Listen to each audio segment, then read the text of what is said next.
Bismillahirrahmanirrahim. Assalamualaikum warahmatullahi wabarakatuh. Bersua dalam berita perdana malam ini, saya Husin Ismail. Saya Haryantia Jimatusin. Berita-berita utama malam ini.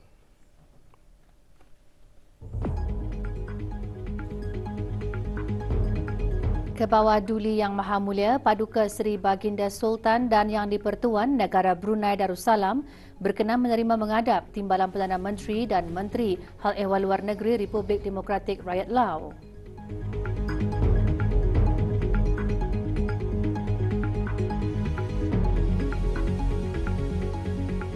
Kebawah Duli Yang Maha Mulia berkenan menerima menghadap utusan perdagangan Perdana Menteri United Kingdom kepada negara Brunei Darussalam, Myanmar dan Thailand.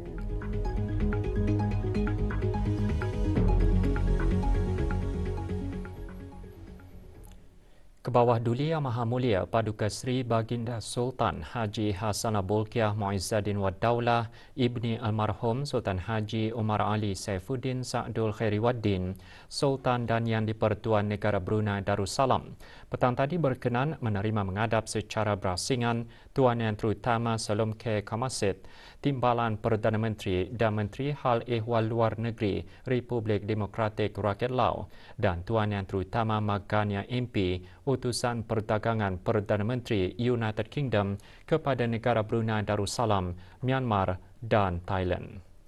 Tuan Yang Terutama Salomke Kamasit mengadakan lawatan ke negara ini selama 2 hari untuk menghadiri mesyuarat Third Joint Commission for Bilateral Cooperation di antara negara Brunei Darussalam dan Republik Demokratik Rakyat Lao. Manakala Tuan Yang Terutama Magania MP berada di negara ini selaku utusan perdagangan Perdana Menteri United Kingdom kepada negara Brunei Darussalam, Myanmar dan Thailand, menyertai Tuan Yang Terutama ialah Tuan Yang Terutama John Virgo, Pesuruhjaya Tinggi British ke negara ini. Juga hadir Yang Berhormat Datuk Seri Setia Dr. Awang Haji Muhammad Amin Liu bin Abdullah, Menteri di Jabatan Perdana Menteri dan Menteri Kewangan dan Ekonomi kedua.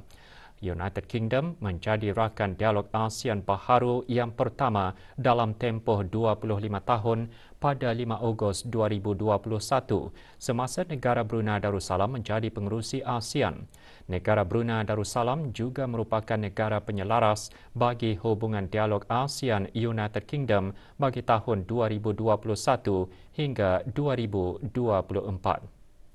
Majlis-majlis menghadap tersebut berlangsung di Istana Nurul Iman. Kebawah Duli Yang Maha Mulia mula-mula berkenan menerima menghadap Tuan Yang Terutama Salomke Kamasit. Menyertai Tuan Yang Terutama ialah Puan Yang Terutama Seng Davan Bongse, Duta Besar Istimewa dan Mutlak Republik Demokratik Rakyat Lao ke negara ini, dan Tuan Yang Terutama Virot Sundara, Director General of the Asia Pacific and Africa Department, Kementerian Hal Ehwal Luar Negeri. Juga hadir Yang Berhormat Datuk Seri Setia Awang Haji Erwan bin Datuk Pekerma Jaya Haji Muhammad Yusof, Menteri Hal Ehwal Luar Negeri kedua. Semasa majlis menghadap tersebut, Kebawah Duli Yang Maha Mulia dan Tuan Yang Terutama berbincang mengenai hubungan kerjasama dua hala termasuk dalam bidang pendidikan, pertahanan, belia dan sukan serta keselamatan makanan.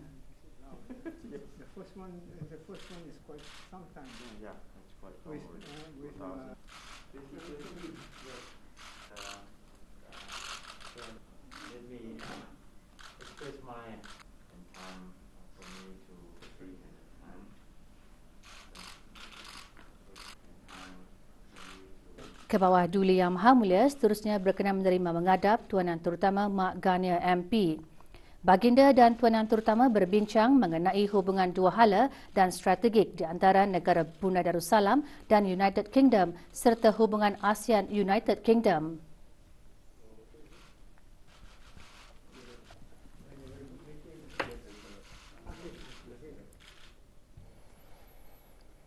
Status harian normal baharu COVID-19. 3 kes dalam kategori 4 iaitu memerlukan bantuan oksigen dan di bawah pemantauan rapi. Kementerian Kesihatan juga memaklumkan 606 kes sembuh hari ini.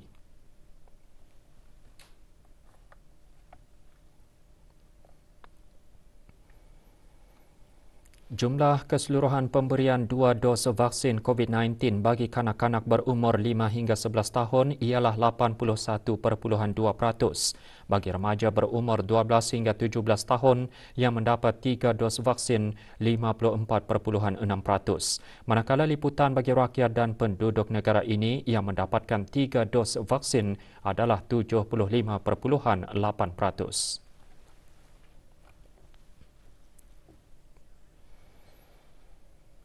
Awang Muhammad Saiful Dafi bin Muhammad Suhaimi dan Dayang Hajah Nuraini binti Abdullah masing-masing muncul juara bagi kategori muratal Al-Quran dalam musabakah muratal Al-Quran dan menghafaz ayat-ayat lazim berserta pemahamannya bagi mu'alaf senegara. Majlis berlangsung pagi tadi di Dewan Persidangan Pusat Dakwah Islamia. Hadir yang berhormat Perdana Khatib Datuk Paduka Seri Setia Ustaz Haji Wan Badarudin bin Pengarah Datuk Paduka Haji Awang Othman, Menteri Hal Ehwal Ugama. Johan membawa pulang piala pusingan sumbangan Menteri Hal Ehwal Ugama, wang tunai RM1,000, akaun tekad haji RM500 sumbangan Perbadanan Tabung Amanah Islam Brunei Taib dan sijil penghargaan. Manakala bagi kategori menghafaz, ayat-ayat lazim beserta pemahamannya pula dimenangi oleh Awang Haji Muhammad Nabil Hakim bin Haji Muhammad Nabil Hafizuddin dan Dayang Siti Nur Syahirah binti Muhammad Asnawi. Johan membawa pulang piala pusingan sumbangan Pengiran Datuk Seri Paduka Haji Muhammad Tashim bin Pengiran Haji Hassan, Timbalan Menteri Hal Ehwal Ugama, wang tunai, akaun tekad haji, sumbangan taib dan sijil penghargaan.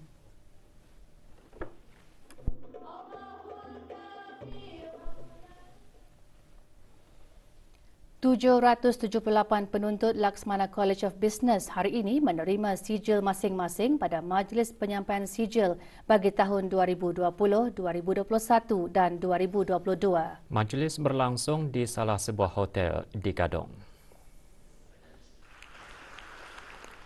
Penyampaian sijil disempurnakan oleh Yang Berhormat Datin Seri Setia Dr. Dayang Hajah Rumaizah binti Haji Muhammad Saleh, Menteri Pendidikan. 339 penuntut program ijazah menerima sijil yang dianugerahkan oleh University of Chester, Pearson, BTech, KCB dan City and Guilds.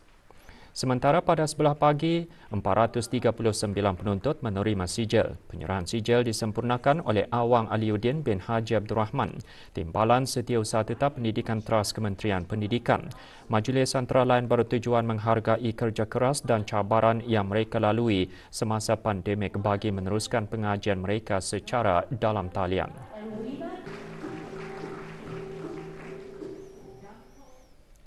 Orang ramai disaran menggunakan aplikasi mudah alih pengguna bijak bagi membuat perbandingan harga sebelum berbelanja di gedung atau kedai runcit.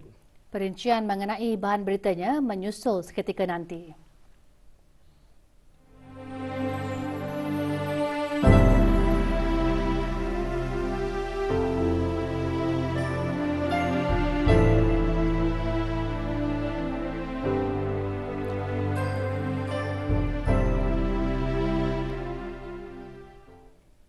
Konvensyen Hari Belia bersempena sambutan Hari Belia Kebangsaan diteruskan lagi hari ini dengan perbincangan dan bengkel yang diadakan di Pusat Persidangan Antarabangsa Berakas.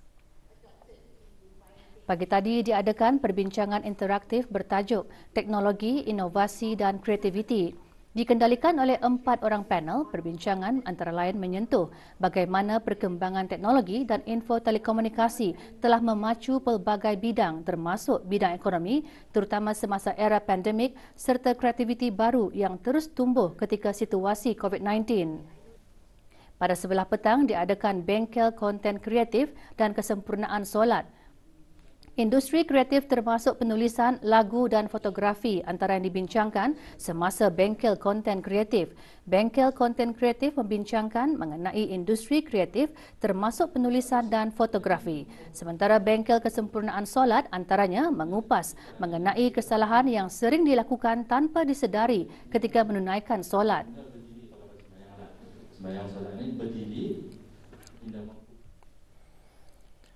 Kejayaan para belia dalam bidang keusahawanan, teknologi dan inovasi antara yang dipamerkan sempena sambutan Hari Belia Kebangsaan ke-17. Pameran Hari Belia yang diadakan sehingga esok di Pusat Persidangan Antarabangsa Brakas dibahagikan kepada 4 kluster utama iaitu gaya hidup, ilmu, teknovasi dan pembangunan mapan. Syarikat penyedia perkhidmatan penghantaran makanan Go Mamam antara yang menyertai pameran Hari Belia. Syarikat yang diusahakan oleh anak tempatan ini berharap akan terus mendapat sokongan orang ramai. We currently have over 400 restaurants registered on the app. Currently, Go Mamam operates in Bandar, KB and Tutong, and inshallah next year we will be operating in Temburong as well and expanding to other services as well. Pusat Pembangunan Belia pula mempamerkan aktiviti cara-cara penyediaan makanan di bawah program seni kulinari dan bankuet. Bagi yang datang ke booth kami ialah menghiasi cupcake dengan icing-icing yang tersedia serta akan diberi sebiji cupcake dan serta cookies yang mereka hiasi. Juga menarik perhatian pameran peralatan drone dan simulator penerbangan daripada syarikat Innov Aero. In terms of services yang kami dapat memprovide is macam mapping, bukan saja dari segi media tapi inspection, so banyak lagi kegunaan drone yang kami pakai untuk aspek industri. Indeks harga pengguna bagi perubahan tahun ke tahun meningkat 3.8% berbanding dengan bulan Mei 2021. Peningkatan tersebut adalah selaras dengan peningkatan harga makanan dan minuman ringan dan bukan makanan masing-masing 5.4% dan 3.4%. Jabatan Perancangan Ekonomi dan Statistik Kementerian Kewangan dan Ekonomi dalam siaran akhbarnya mengongsikan IHP bagi bulan Mei 2022 pula menurun 0.3% bulan ke bulan berbanding dengan bulan April 2022. Penurunan disebabkan oleh penurunan indeks bukan makanan 0.4%. Walau bagaimanapun, penurunan indeks tersebut diimbangi oleh peningkatan indeks makanan dan minuman ringan 0.3%. Peningkatan harga makanan dan minuman ringan adalah disebabkan oleh kenaikan harga makanan seperti minyak dan lemak, daging dan ikan dan makanan laut. Peningkatan harga minyak dan lemak adalah terutamanya disebabkan oleh kenaikan harga minyak masak selaras dengan peningkatan harga import berikutan peningkatan bahan input minyak, sayuran dan minyak sawit. Kenaikan harga daging ayam adalah disebabkan oleh peningkatan kos makanan ternakan ayam, manakala peningkatan harga ikan dan makanan laut adalah disebabkan oleh cuaca yang tidak menentu dan kekurangan buruh.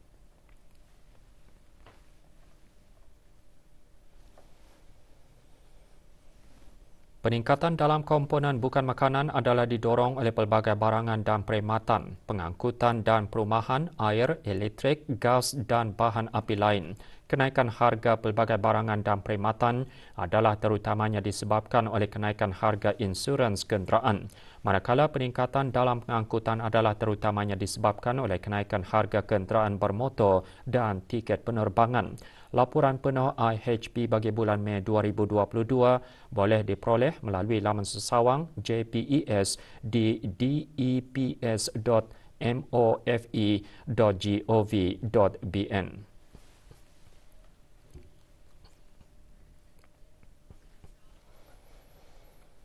Lebih 1,000 aduan pengguna diterima oleh Jabatan Perancangan Ekonomi dan Statistik JPES Kementerian Kewangan dan Ekonomi sejak Perintah Pelindungan Pengguna Perdagangan Wajar 2011 dikuatkuasakan pada bulan Januari 2012. Antara aduan yang diterima termasuk kenaikan harga dan perbezaan harga pasaran bagi barang yang sama. JPES dalam siaran akhbarnya menjelaskan aduan mengenai harga yang berbeza-beza bagi barang yang sama bagaimanapun tidak terkandung di bawah skop perintah berkenaan.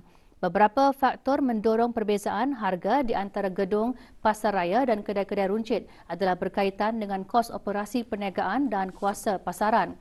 Orang ramai disaran menggunakan aplikasi mudah alih pengguna bijak untuk membuat perbandingan harga sebelum berbelanja di gedung atau kedai runcit.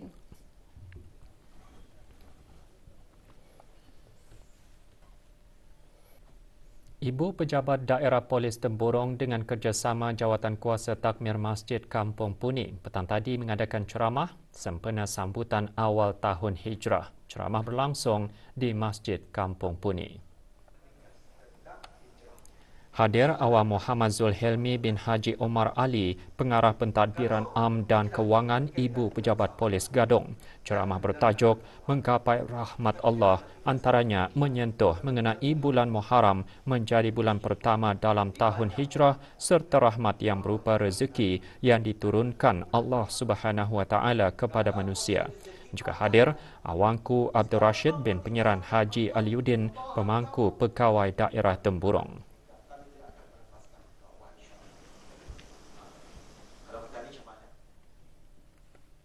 Bahagian perancangan buku Dewan Bahasa dan Pustaka sedang mengadakan bengkel menulis dan melukis komik selama 3 hari bertujuan untuk mengembangkan kemahiran melalui pembelajaran menulis dan melukis secara lebih terarah mengenai komik. Bengkel berlangsung di Dewan Bahasa dan Pustaka Brakas. Bengkel disertai oleh 25 peserta terdiri daripada generasi belia dan kartunis tempatan berumur 18 tahun ke atas. Para peserta dibimbing oleh Awang Rahim bin Haji Jahid atau lebih dikenali dengan nama Cuboy. Semasa bengkel, para peserta dibimbing secara teori dan praktikal khususnya dalam penghasilan komik yang menarik dan bersesuaian dengan penceritaan yang lebih tepat. Hasil karya peserta yang bersesuaian akan dihebahkan melalui medium penerbitan komik atau disiarkan di laman sosial rasmi Dewan Bahasa dan Pustaka. Pikiran saya tu, yang saya suka,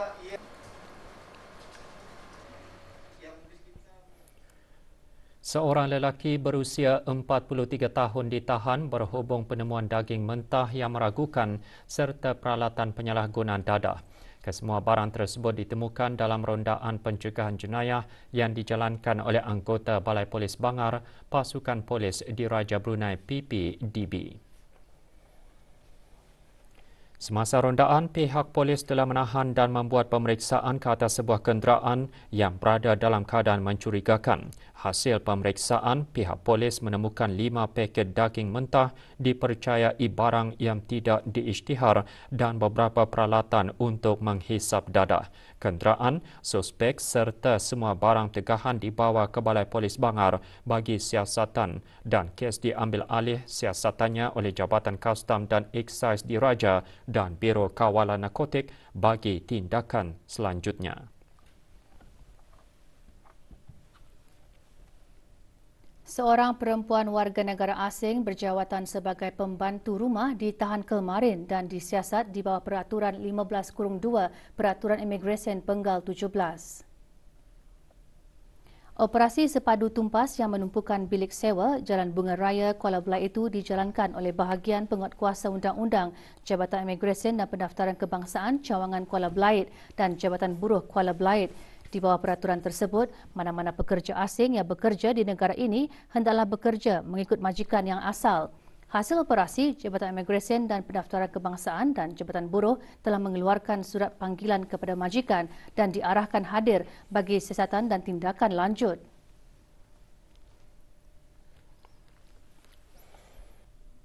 Sempena sambutan ulang tahun Hari Keputeraan ke bawah Duli Yang Maha Mulia Paduka Seri Baginda Sultan dan Yang di-Pertuan Negara Brunei Darussalam ke-76, Persatuan Bola Keranjang Daerah Belait menganjurkan kejohanan bola keranjang Piala Rebutan Terbuka Awon. Perlawanan berlangsung di Gelanggang Bola Keranjang Kampung Baru, Seria. Pasukan T-Best Company and Services memenangi kejuaraan tersebut dengan menewaskan Restoran Indah Damai dengan keputusan 76-66 dalam perlawanan akhir yang berlangsung semalam. Sebanyak 10 pasukan mengambil bahagian dalam kejohanan tersebut. Penyampaian hadiah disempurnakan oleh Haji Sadin bin Haji Ibrahim, Pemangku Penghulu Mukim Seria.